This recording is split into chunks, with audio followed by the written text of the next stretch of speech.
Russ, we obviously saw Reece Healey and Carlton Morris come out of the game on Saturday. What's the update with them? Just continuing to be assessed, monitoring them, see how they react from Saturday. They both picked up slight injuries, so we'll have to. Well, I know that they're being really well looked after by the medical department, and I think it's just a case of seeing how quickly we can get them back on the training pitch, if at all, ahead of Saturday. So, fingers crossed. I believe we've got one of the best medical departments around. They're great, so if anyone can get them fit and ready for Saturday, it'll be them guys. So we do got our fingers crossed, but at the minute I can't say if they're going to be fit or if they're going to be available for the game. So as I said, I want them to be, of course, they're doing that, and they're both desperate to be fit. So hopefully we'll have both ready to available to play on Saturday, but we'll have to wait and see. After seeing the striker shortage of the end of 2019, does it get your heart racing a little bit that you may be without them? They're both big players for us, but I think what we've added in January and what we've implemented, I think we've got players who can play in different positions. I think Ben Gladwin gives us another option in the way that we do it, in terms of where our strikers play their positions on the pitch. So, of course, you want your best players fit, and Carlton's come in and been huge for us. And Reece Healey, I think, is getting better every week in terms of his performance and his fitness and his application. So, we will miss them if they're not fit, but at the same time I'm really confident in the guys we have in and around that. I think Sam Nombe done really well last weekend. Ben Gladwin come on and shown what he can do. We've got Ben Reeves coming back to full fitness now, so we have got options. So it's not as much of a disaster I think as it would have been 2 or 3 months ago, but hopefully we won't be in that position. They'll both be fit and available. Looking at Reece's numbers over the last few weeks, it's amazing, isn't it, how that he's scored 8 goals in 15 games.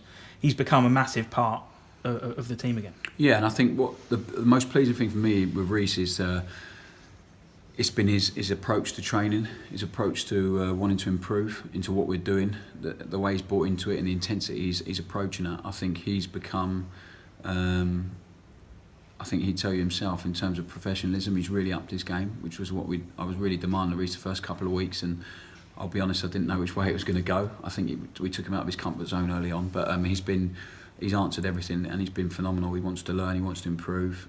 His attitude's been spot on, and I think the players know when we need him in the big moments, he more often than not, pretty much the majority of the time, comes through and does what we expect of him. So he's probably had to be more patient within the structure of the team than he has had to be in the rest of his career. But he's done that and he's been superb, and I think the goals he scored all different sorts of goals. He's really capable at this level. He's a really, really good player. And as I said, I knew he was a good player, but the most pleasing thing for me is the way he's improved in every aspect of his professionalism and his game. So hopefully that will continue, and if it does, we'll be really pleased. How's Joe Mason getting on as well? Yeah, Joe's doing really well. Again, top medical department, they're looking after him, and he won't be far away, I don't think. So not this weekend, but hopefully looking towards the game after, maybe if not the game after that. So hopefully he'll be back in contention really soon, and we'll have all 4 of them fit and firing and ready, and he's another one, if we keep him fit and keep him right, he's a top player at this level. I mentioned to you on Saturday that you're actually closer to mid-table than you are the relegation zone. Do you still consider MK Dons to be in a relegation scrap? I think being completely pragmatic and being completely sensible, I think we have to be aware of the threat. I don't think I've spoke about it loads of times. We haven't cracked it. The season's not done. It's not decided now. The gap's not big enough for me. I'd like a much bigger gap than what we have. So no, I think we need to be aware of the threat, and we need to make sure that our objective remains to stay in league. What we have done, we've put ourselves within touch and distance of a few clubs above us. Shrewsbury being one of them on Saturday, that we can overtake and drag them back into it, and to whatever this is, whether it's a relegation battle, whether it's a fight to move up the league. But we have to be aware of the threat. There's no doubt about it. We've come a long way. 100% we've come a long way, but I think the players need to be aware that there is still a threat behind them, and make sure that we don't feel that threat at any point, and we're just aware of it.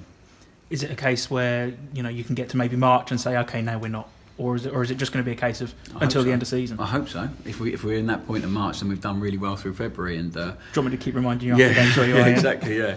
But honestly, it's all about the process we're in and what we do Monday to Friday, and if we keep doing that and keep doing that well and with the same application they've shown, I believe we'll be fine. I think they believe that now. I think they really believe that now. I think everyone is starting to believe that, but we have to maintain that intensity. We have to maintain the professionalism and the standards around the place, because if we don't, I think we end up becoming more involved in it than we want to. So yeah, listen, if we're standing here in March and we're looking like it's safe, until it's mathematically possible, I won't feel relaxed about it. But I'm relaxed about what we do in the process, and I'm genuinely going into games really looking forward to them, because we've learnt from every game. I think we've improved at different aspects when we've had to. The last 2 games we haven't had as much control as I would have liked in the games, but I think we've shown another side to our play, which has been really pleasing, because it's a side we've been working on a lot.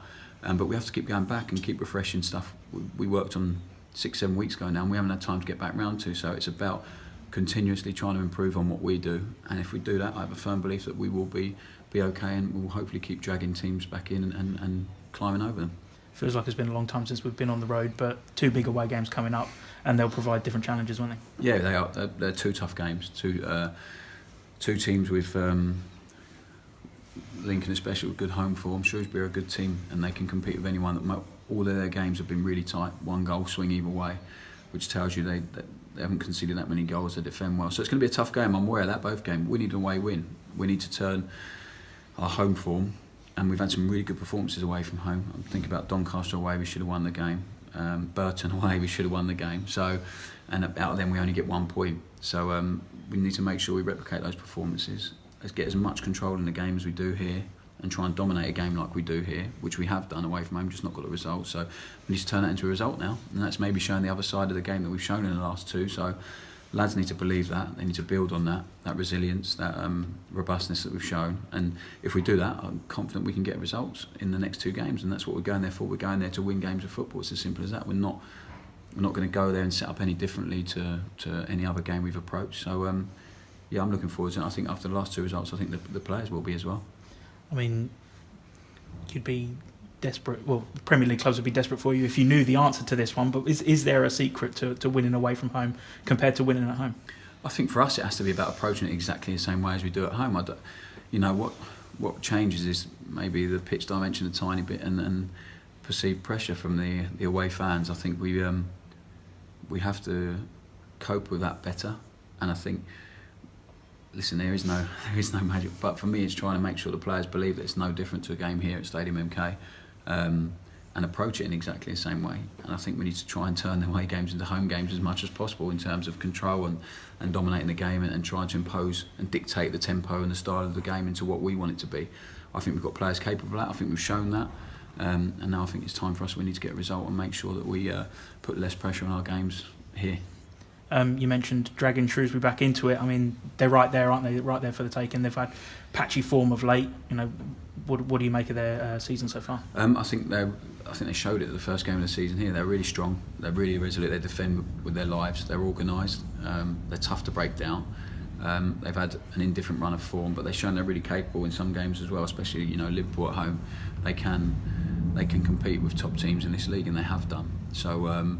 It's going to be a tough game, I've got no doubt about it, but as I always say, and I won't stop saying, it is about us and our approach to it. We'll be aware of their threat. The lads will know, as we do with every opposition, we're respectful of what they've got, and we'll be aware of that, and we go through that over the next 2 days in terms of video meetings and on the training pitch. But it's about how we approach it, how our mentality going into the game, and if we bring what I think we can and what I know we can, then the lads have got to feel confident about going to both of these places and getting results.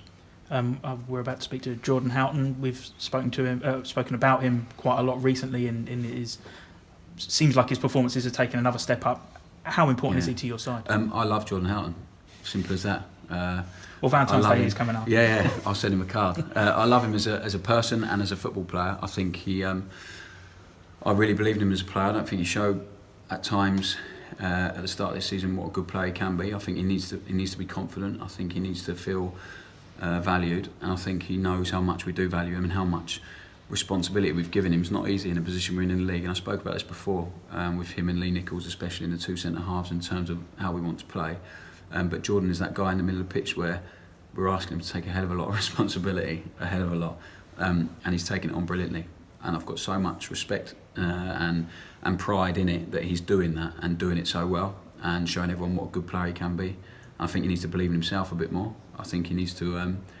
He's a leader in the group. He's not the most vocal, but he is a leader in the group with how much responsibility he takes. And as I said, that's not easy. So I love Jordan. I appreciate what he brings. I think his teammates are really starting to appreciate him, and I think so are other people who are looking from the outside. And I knew he was capable, and I think he's proven to be more capable than anyone else thought. But I'm really pleased for him. I'm really pleased with him, and if he maintains his levels and his standards, he's been one of our stand-up performers. There's no doubt about it. Not just in terms of what he does with the ball, but he competes, and he takes a lot of pressure off that back four of what he does in terms of how he competes in front of them, and he fights, and he wins a lot. Yeah, I can't speak highly enough really of him, and I hope he knows how much he is valued. And if he carries on playing the way he does, hopefully he'll continue with us and keep pushing us on and keep making us better. Have you noticed that the players, the more you play out from the back, they look a lot more confident on the ball now, don't they? Yeah, I think we work extremely hard on what we do, and people keep asking, we're playing out from the back too much and stuff like that, but we're not doing that just for the sake of doing it. There's a purpose to it. The lads know why we do it, and to be honest, it's all over the pitch. We're asking people to do stuff they haven't been used to doing, especially the strikers in terms of their starting positions and things like that. So they've taken it on brilliantly. We do that for a reason, to try and control the game and dictate what kind of game it is, and they've been amazing really in terms of the way they've done it. Because as I said before, the easiest thing to do in the position we're in would have just been to hope and fight and scrap, but it's not what the chairman wants. It's not what we want. So and I hope that people are starting to see the benefits of what we're doing. It's not always going to work. We'll make mistakes. There's no doubt about it. But I've got a firm belief in it, and I think so have the players, and that's why they're looking more confident in it. And we're going to come up against different challenges every week. I say that we are nowhere near the finished article at all. We've got so much room for improvement and so much to work on. We just can't do it all the time. There's only a certain amount of hours in a day we can train and do video meetings, and so there's so much work to do, and that's the thing that excites me from where we were to what we are now, and how much work we've done in a short space of time. That excites me going forward, of how much time hopefully we'll have together, and what we can achieve together.